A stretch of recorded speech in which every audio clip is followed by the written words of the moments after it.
I was talking to Jeffrey about this prior, and one of the main things, because the film is so integral between two characters back and forth, how did you kind of generate a really good kind of trust and also this energy between like what he's giving you in a performance and then what you're giving back to him? Like, what was your kind of like, did you practice a lot prior to that, or do you think it's because you had a relation, like a friendship prior to this? All of those things. Friendship helps. I think anybody... Sorry, I'm not really speaking because...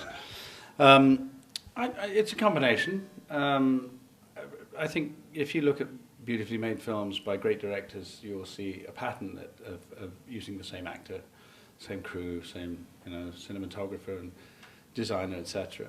And that's not just because it's cozy; it's because the shorthand, informs the result, I think, and it helps tremendously that Jeffrey's such a fiercely intelligent person, and that Tom Hooper is equally so, and a bit like Logue and Bertie, what appears to be happening is not necessarily what's really happening. In other words, there's a lot of very hard work. They're exhausting every possibility to help. It's to do with breathing. I'm talking about the therapy for the stammer. It's to do with breathing, it's to do with confidence, it's to do with movement, it's to do all that sort of thing. What Logue is really doing at the same time is forming a relationship. And in a way it's that relationship which is contributing to the healing. And that all may be a bit elliptical, but I think that mirrors what we were doing. We may have been examining the script, we may have been going through our paces, we may have been wondering if this or that works, trying things out, talking it over into the wee small hours, and giving up weekends, and we really went at it.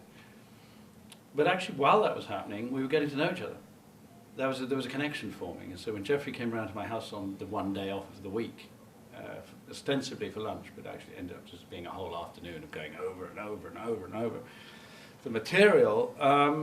What happens when you get on set is, somebody who you only met a month ago is now somebody you have quite an intimate bond with.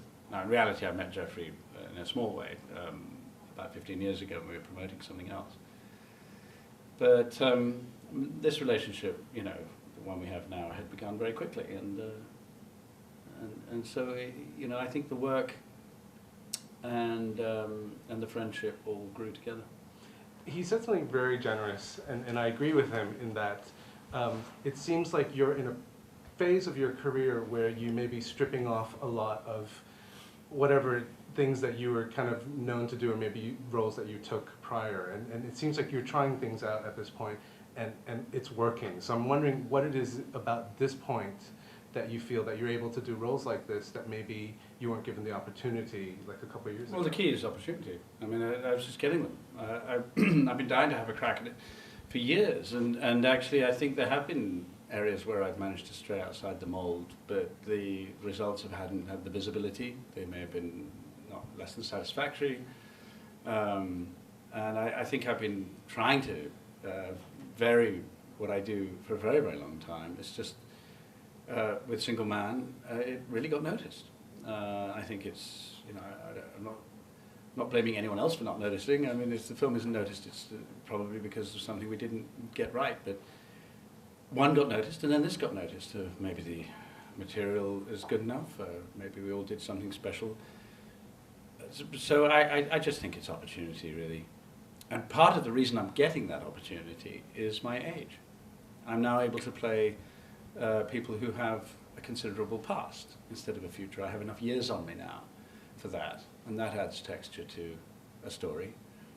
I can be a grieving father, which I couldn't have been at 20 years old. I'm less likely to play a sighing lover, like Romeo, which is a relief. And